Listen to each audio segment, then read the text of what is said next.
Sesaat lagi Anda akan menyaksikan program spesial Jaksa Menyapa. In association with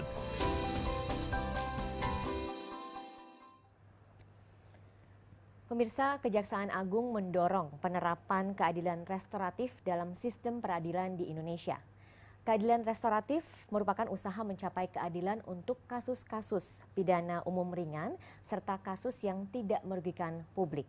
Harapannya bisa mengurangi jumlah tahanan di penjara yang memang saat ini sudah melebihi kapasitas. Lantas, bagaimana peran aktif kejaksaan dalam menerapkan keadilan restoratif?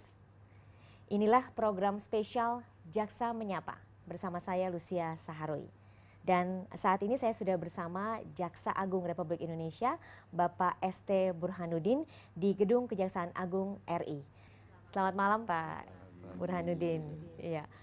Sehat ya Pak ya? Alhamdulillah. Alhamdulillah ya. Ini mudah-mudahan terus sehat supaya bisa melakukan terobosan-terobosan nih Pak. Betul Mbak. Ya, salah satunya keadilan restoratif. Ini kenapa Pak tertarik Kejaksaan Agung untuk menerapkan ini Pak? Ya. Sebenarnya keadilan restoratif itu tidak semata-mata hanya ingin mengurangi orangnya masuk penjara, tidak semata-mata itu. Tapi bagi kita yang utama adalah bagaimana ya kita dapat menerapkan suatu keadilan yang bermanfaat bagi masyarakat. Itu bagaimana rakyat bisa merasakan keadilan itu. Karena kalau hanya kita dogmatis kepada perundang-undangan aja akan lain. Karena keadilan itu selalu saya katakan dengan teman-teman ada di hati kita, di hati seorang manusia, di hati seorang penuntut umum. Itu yang selalu saya katakan pada teman-teman. Mari kita bagaimana menyelesaikan suatu perkara tanpa melukai salah satu. Itu yang utama. Oke, jadi tujuan utamanya ini apakah diadakan mediasi begitu ya Pak ya, kalau dalam keadilan restoratif? Jadi utamanya adalah ada perdamaian di antara. Dan itu juga bukan syarat utamanya lagi sebenarnya itu perkara ini pelakunya baru pertama kali kan. Kemudian ancaman hukumnya di bawah 5 tahun. Kemudian kerugiannya juga 2,5 juta.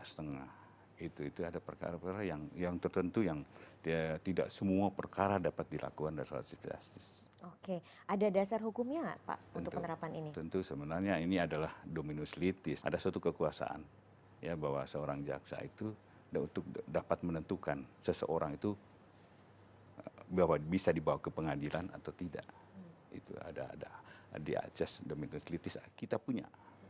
Dan kemudian pada awal saya jabatan tahun 2019 saya berpikir kita harus terapkan itu mumpung saya pimpinannya. Kemudian kami mengeluarkan peraturan Jaksa Agung nomor 15 tahun 2020. Itu pada waktu momen itu saya gunakan pada waktu Hari Bakti Kejaksaan 22 Juli 2020 itu. Oke. Jadi pada saat menjabat Bapak kemudian merasa bahwa ini perlu nih ditegakkan begitu. Jadi ini mungkin berdasarkan pengalaman pada waktu dulu di Kejaksaan Negeri begitu ya Pak? Betul Mbak, begini pengalaman gini. Saya itu kan udah keluar dari Kejaksaan, udah di luar. Melihat saya tidak bergaul dengan masyarakat, berhubungan dengan masyarakat dan saya ikut merasakan. Katanya ada pepatah kan kalau udah tadinya di dalam kemudian keluar melihat ke dalam itu begitu terang benderang. Betul. Itu. Jadi berada di pihak luar baru bisa melihat ya Pak ya? Oh iya, ada perlu celah-celah supaya masyarakat merasa terlindungi. Apa Pak memang keluh kesah masyarakat yang memang selama ini terkait dengan pengadilan begitu? Bukan soal pengadilan. Mbak ingat ada Nenek Mina, itu soal ada pencurian banyak. Yang pencurian bakal pencurian ranting, ada getah. Begitu gimana dia dihukum padahal udah neneknya udah sepuh, udah usia tapi memang tidak salah. Teman-teman saya berkata pada jaksa penuntut umum tidak salah karena aturannya begitu. Saya cobalah dengan kewenangan ada kita cari terobosan dan terobosan yang pertama kami tanda tangani adalah restoratif justice. Oke, nah sejauh ini bagaimana penerapannya Pak? Alhamdulillah sampai kita periode-periode ya.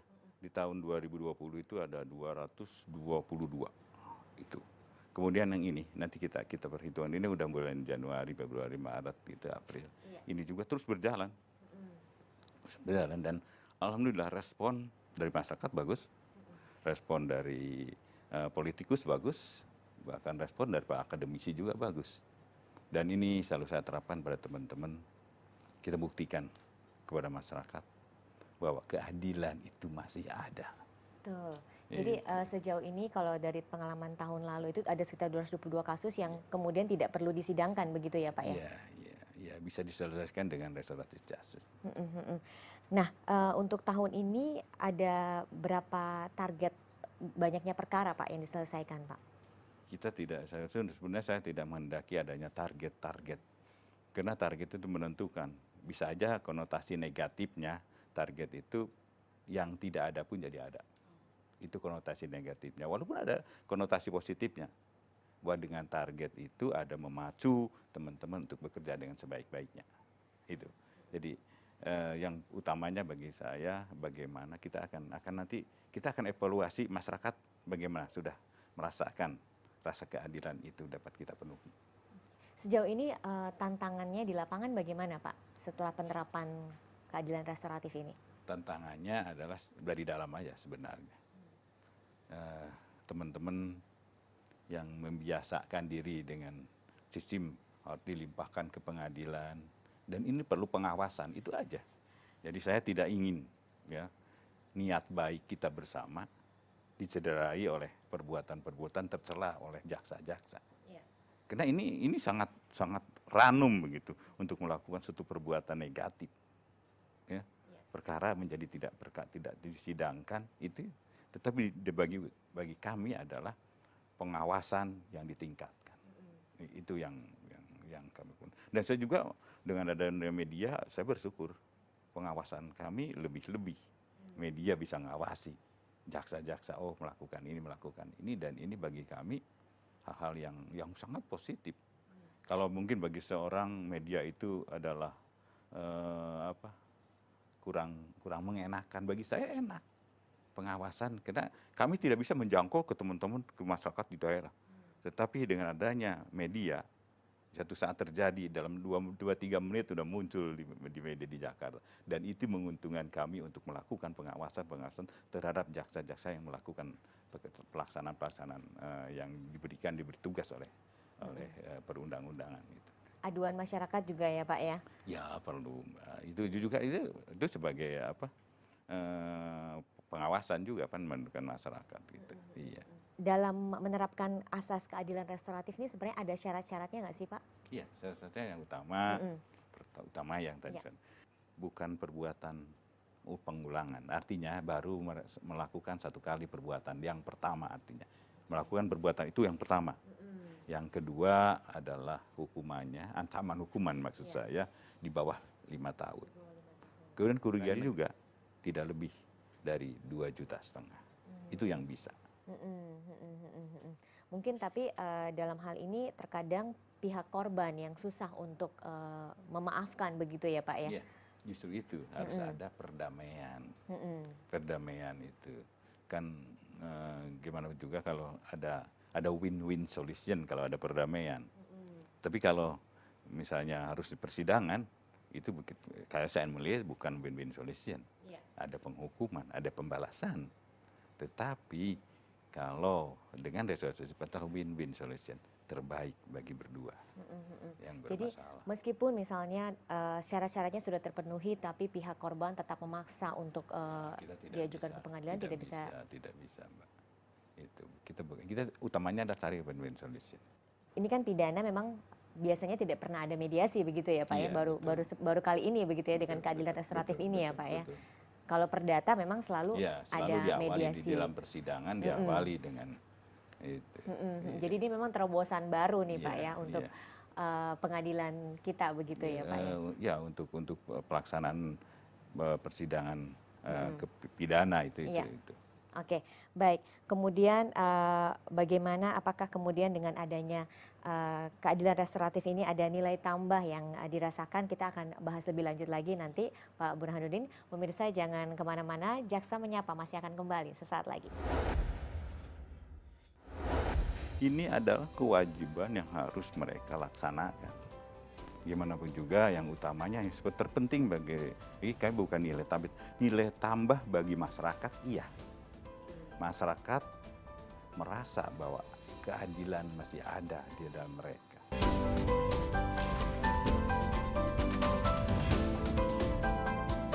In association with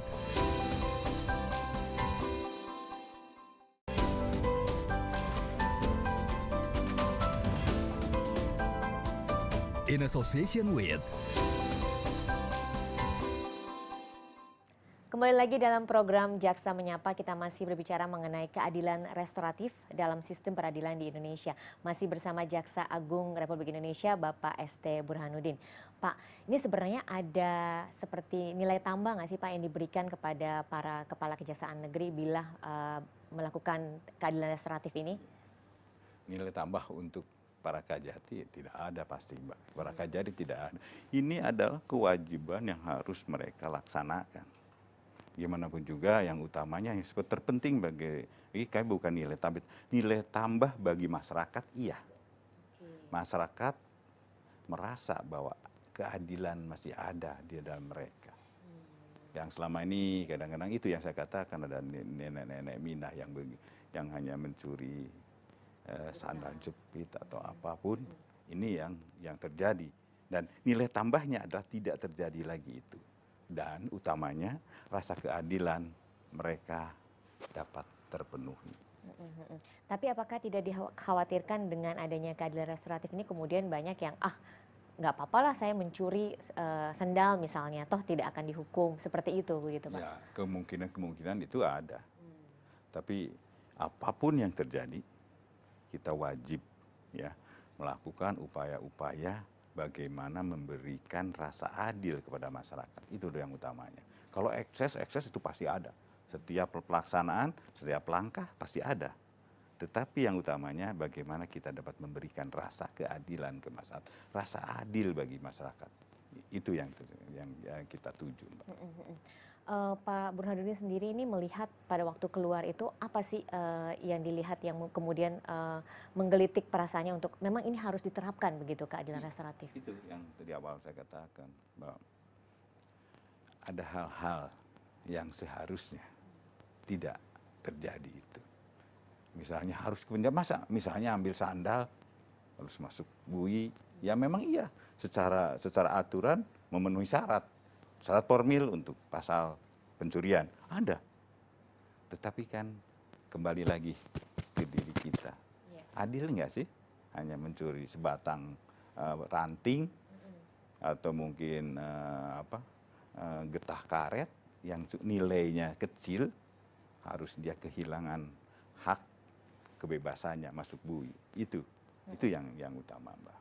Oke, kalau sejauh ini sejak penerapan kemudian apa yang kemudian dikeluhkan masyarakat masih ada tidak Pak? Ya, keluhan-keluhan sebenarnya sudah mungkin kita sudah menjawabnya, tantangan masyarakat untuk agar kita cari one way solution itu sudah ada. Ya, tantangannya sebenarnya ya kalau masyarakat maunya semua pencurian di restoratif justice, ya enggak begitu juga kan. Gimana juga ya, saya katakan tetap ada, kita punya aturan dan itu banyak yang mengajukan, Pak bisa nggak saya jadi di restoratif justice kan? Ya tidak semua, apalagi korupsi di restoratif justice, no, tidak ada lagi restoratif justice untuk korupsi, itu yang pasti. Oke. Kalau kasus-kasus yang tidak bisa dinilai dengan uang seperti pemerkosaan misalnya, itu bagaimana Pak? Nah, itu tetap, Mbak, itu adalah suatu tindak pidana yang tidak masuk, karena pemerkosaan ancamannya bukan 5 tahun. Ini yang di bawah 5 tahun. Yang semua perkara yang ancamannya di bawah 5 tahun. Itu tidak bisa ditawar lagi. Kalau di atas 5 tahun, enggak. Oke. Sejauh ini bagaimana Pak pelaksanaannya? Dari mungkin ada masukan dari Kejaksaan Negeri. Pelaksanaannya cukup berjalan dengan bagus, dan tentunya begini, Mbak. Setiap ada penanganan, dan Jaksa Agung Muda Pidana Umum itu selalu melakukan satu diskusi, bahkan diminta untuk ekspos untuk menyampaikan permasalahannya sebelum diputuskan bahwa ini bisa masuk ke ranah restoratif justice. Jadi kami betul-betul selektif sekali untuk melakukan itu. Karena saya tidak ingin disalahgunakan oleh masyarakat, disalahgunakan oleh para jaksa. Ya. Maka kami sangat selektif untuk itu. Oke, ya untuk menghindari supaya ada penyalahgunaan begitu ya, dari wewenang dari jaksa begitu ya. Ini jadi prosesnya lebih selektif begitu. Lebih selektif, betul. Oke, kemudian mungkin ada rencana juga untuk dengan institusi lain seperti kepolisian begitu supaya juga menerapkan ini begitu Pak? Enggak, mereka sudah punya restoratif justice sendiri di ranahnya penyidikan. Kami ada di ranah penuntutan. Kami kami tidak akan melakukan keluar dari kewenangan kami. Kewenangan kami adalah di penuntutan. Ya sebatas di penuntutan restoratif justice-nya. Karena pengadilan sendiri ada restoratif justice. Oke. Jadi perkara-perkara yang dari kepolisian kemudian masuk juga masih ada prosedur ini begitu ya Pak ya? Kita apakah dengan ini kita bisa lakukan itu. Saya tidak ingin gegabah untuk melimpahkan perkara dengan hal-hal yang bertentangan dengan rasa keadilan yang ada di masyarakat. Oke, nah terkait dengan upaya supaya tidak ada penyalahgunaan wewenang dari jaksa begitu, apa saja Pak yang kira-kira dilakukan Pak? Ya pertama yang tadi saya katakan, kita sangat selektif dan kalau ada perkara kita suruh ekspos di sini. Untuk sementara kalau terlalu jauh kita akan percepatnya, kita pakai virtual, kita ekspos. Kemudian selalu saya nyatakan dengan bidang pengawasan, ini adalah program yang harus kita jaga. Dan pengawasan selalu mengawasi jaksa-jaksa sampai jangan menyalahgunakan. Karena ini adalah sangat riskan untuk disalahgunakan. Dan sangat menjanjikan bagi seorang jaksa ini. Ini adalah kesempatan. Itu yang kami awasi. Dan saya juga ingin mengajak juga para media, LSM, ya LSM yang tentunya LSM yang peduli dengan rasa keadilan. Silahkan dilihat bagaimana pelaksanaannya. Itu. Oke, untuk target memang tidak ada begitu ya Pak ya? Iya. Jadi target pasti tidak ada Mbak. Jadi kalau target itu saya katakan ada konotasi baik kan, jadi tidak ada. Yang penting ada perkara harus lakukan itu dengan seselektif mungkin. Tapi sejak diterapkan tahun 2020 berarti ya Pak ya? Iya. Sudah berapa banyak Pak kasus hingga saat ini? Tadi kasusnya dari tadi kan 200. Yang pertama loh ya. Iya. Pertama itu 2020 ada 222. Yang ini masih kita terus kita itu. Oke. Dan itu kebanyakan adalah kasus-kasus memang tindak pidana ringan begitu ya Pak? Ringan, ringan. Jadi pertama itu yang ancamannya di bawah 5 tahun, kerugiannya juga 2,5 juta, kemudian pelakunya baru 1 kali melakukan perbuatan itu. Nah, bagaimana untuk memberikan keadilan bagi pihak korban begitu Pak? Kalau kita kan bicara ini mungkin pelaku mungkin merasa diuntungkan dengan adanya keadilan restoratif ini begitu ya. Nah, pihak korban bagaimana supaya bisa juga merasa diuntungkan? Ada upaya mediasi. Kita panggil korban, kita panggil pelaku, disampaikan. Ini loh keuntungannya. Dan tentunya perlu perdamaian di antara mereka. Itu juga yang utamanya. Kita tidak bisa memaksakan kalau salah satu pihak tidak mau. Kita akan lakukan itu. Yang terpenting adalah rasa keadilan kedua belah pihak dapat dia rasakan. Gitu. Dan gimana pun juga kan kita tidak dalam posisi tidak untuk balas dendam. Tetapi dalam posisi bagaimana kita dapat mengisi rasa keadilan yang ada dan hidup berkembang di masyarakat gitu Pak. Ini mungkin bisa dikatakan seperti hukum adat begitu ya Pak ya? Ya bisa juga. Tujuannya sama, menjelaskan ya persoalan hukum. Tetapi kan kita harus hukum nasional yang kita gunakan hukum nasional. Itu hukum adat ya mungkin untuk daerah-daerah tertentu dan itu juga tidak berlaku secara nasional. Tapi ini memang berlaku secara nasional. Tapi mungkin seperti apa yang diterapkan dalam hukum adat ini mungkin bisa diambil begitu ya Pak ya, cara untuk bermusyawarah untuk bisa bernama ya begitu ya Pak ya. Musyawarahnya sih gitu. saya batas ke musyawarahnya, tapi kan kena aturan-aturan hukumnya ada, pasal-pasalnya ada. Jadi kita kan musyawarah bermufakat memang dari sejak zaman dulu kita di dalam hukum di Indonesia ini penyelesaian yang terbaik adalah musyawarah dan mufakat. Dan itu berkembang hidup di dalam masyarakat dan itu adalah sumber keadilan kita. Pak, kenapa tidak menerapkan seperti tadi yang saya ungkapkan sebelumnya bahwa kenapa tidak diberikan misalnya nilai tambah bagi kejari-kejari yang melakukan banyak keadilan restoratif ini, menerapkan keadilan restoratif ini begitu? Kita selalu membedakan, Mbak, mana tugas. Itu. Kalau itu tugas utamanya, ada kewajibannya, kami tidak akan memberikan nilai tambah. Tapi penilaian menjadi misalnya, oh nilai jaksanya bagus, itu sih bisa-bisa aja. Tetapi pelaksanaan pekerjaan itu tidak memberikan nilai tambah. Itu kewajiban kok.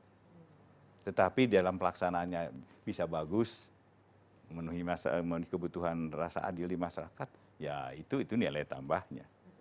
Tetapi kalau harus melakukan itu tidak ada. Oke, supaya tidak kemudian orang hanya berlomba-lomba begitu ya, mengejar target ya. Jadi tetap dibedakan, ini memang kewajiban. Ya, ini kewajiban, ini tugas yang diberikan oleh negara pada kita. Memberikan rasa adil bagi masyarakat itu tugas. Oke, baik. Lalu kemudian apa harapan Bapak dengan adanya keadilan restoratif ini? Jangan dijawab dulu Pak, kita akan bahas lebih lanjut nanti. Pemirsa jangan kemana-mana, Jaksa Menyapa masih akan kembali sesaat lagi. Apa yang disampaikan Pak Presiden adalah perbaiki kejaksaan. Dan ini adalah waktunya saya. Bagaimana meningkatkan kepercayaan masyarakat terhadap kejaksaan.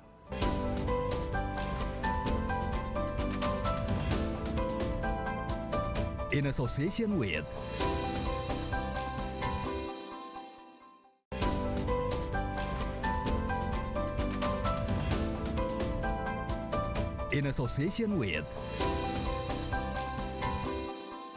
Masih di program Jaksa Menyapa, saya masih berbincang bersama Jaksa Agung Republik Indonesia, Bapak ST Burhanuddin terkait dengan keadilan restoratif.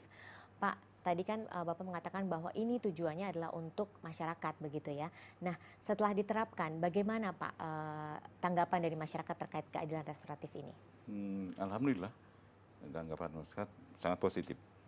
Dan bahkan ada beberapa para akademisi, kemudian para pelaku, ini bukan pelaku tindak pidana, tapi pelaku hukum begitu, pengamat hukum, bahkan para akademisi. Ini sangat positif menilai kita dan mereka akan mendukung langkah-langkah yang dilakukan kejaksaan. Ini sehubungan, pasti ada hubungannya adalah bagaimana kita menerapkan dan memberikan rasa adil ke dalam masyarakat itu. Apakah bisa dikatakan tingkat kepercayaan masyarakat pun ikut naik begitu ya Pak ya? Alhamdulillah. Jadi memang tujuan kita akan melakukan gini. Kita merasa begitu masuk, jujur aja, saya begitu masuk jadi Jaksa Agung, ya, apa yang disampaikan Pak Presiden adalah perbaiki kejaksaan. Dan ini adalah waktunya saya. Bagaimana meningkatkan kepercayaan masyarakat terhadap kejaksaan. Ini yang menjadi sasaran utamanya. Dan utamanya lagi, bagaimana merasa rakyat terlindungi, rakyat merasa diayomi, diberi satu keadilan, yang tentunya keadilan yang hidup berkembang di masyarakat. Gitu, Pak. Kemudian ini berarti salah satu terobosan yang Bapak pikir penting untuk dilakukan untuk menjaga atau mungkin meningkatkan rasa kepercayaan begitu ya Pak ya? Betul. Dan ini adalah langkah-langkah. Gimana pun juga kami akan terus bagaimana upayakan dapat memenuhi rasa keadilan di masyarakat itu. Salah satunya ini, kemudian kami juga nanti ada peraturan. Jadi kita juga akan nanti soal masalah anak dan perempuan, kita juga sedang menggodok itu dan sudah bermulainya. Tapi kami belum memang secara teknik dengan tidak seperti Raja Dasip, tapi langkah-langkah perbaikan, langkah-langkah ke depan yang utamanya dalam rangka pemenuhan rasa keadilan itu kami lakukan terus, kami perbaharui terus, kami lakukan yang terbaik untuk masyarakat. Harapannya apa Pak dengan penerapan keadilan restoratif ini ke depan Pak? Ya tentunya harapannya adalah kembali lagi adalah Jangan ada lagi masyarakat yang dicederai, yang dilukai oleh para penegak hukum, khususnya para jaksa, agar masyarakat merasa terlindungi bahwa perbuatannya itu tentunya setiap langkah perbuatan yang dia lakukan dapat digunakan sebenarnya dalam rangka memenuhi rasa keadilan itu. Tidak mencederai, tidak merusak ya kehidupan tatanan yang ada di masyarakat. Itu yang utamanya.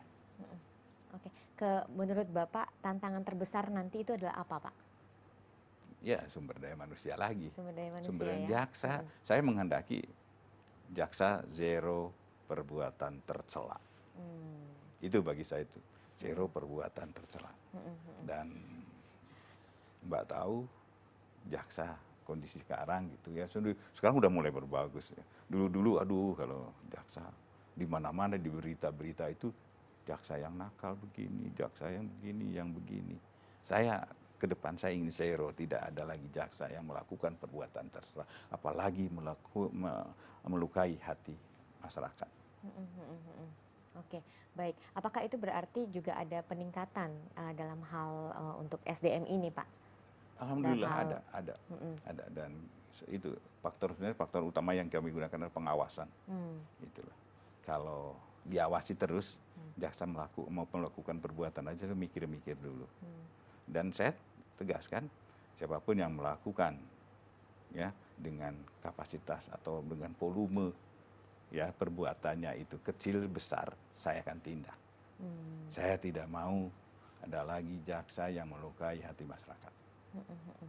Peningkatan dalam hal mungkin materi begitu Pak, bagaimana? Ya, materi pasti. Jadi kami dari PIDUM, Jaksa Muda Pidana itu selalu memberikan pengarahan. Bahkan setiap bulannya saya selalu memberikan langsung pengarahan kepada seluruh jaksa di seluruh Indonesia. Demikian juga dengan bidang-bidang masing-masing. Dan tentunya ini efeknya adalah alhamdulillah adanya suatu semangat lagi teman-teman untuk melakukan hal-hal yang terbaik. Dan juga mereka merasa ada yang ngawasi. Sehingga perbuatan tercela yang dilakukan oleh mereka, yang mungkin masih akan melakukan, itu agak tereliminir. Ada rasa takut begitu ya, karena diawasi begitu ya Pak. Dan lebih pentingnya memang kesadaran sendiri begitu ya Dan Pak. kemudian ini kan merasa diawasi, ya takut ke depan.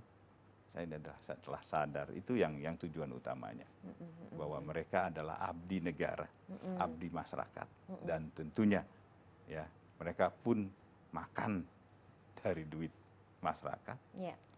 Konsekuensinya adalah pengabdian pada masyarakat. Amin. Mudah-mudahan ini bisa tercapai ya Pak ya. Kita punya para jaksa yang bisa adil begitu ya Pak ya, dan mengayomi masyarakat, dan tentunya dengan program keadilan restoratif ini mudah-mudahan bisa terus diterapkan Pak. Amin. Sehingga bisa memberikan rasa aman bagi masyarakat dan kemudian tingkat kepercayaan bisa terus naik begitu ya. Terima kasih Pak Burhanuddin sudah berbagi informasi di sini. Semoga ini bisa bermanfaat bagi kita semua. Dan pemirsa, demikian program Jaksa Menyapa kali ini. Kami ingatkan juga untuk terus menjaga protokol kesehatan dengan 3M, menjaga jarak, mencuci tangan, dan memakai masker. Saya Lucia Sari undur diri, sampai jumpa.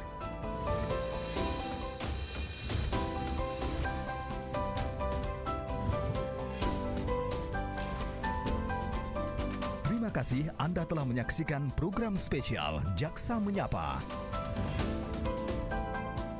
In association with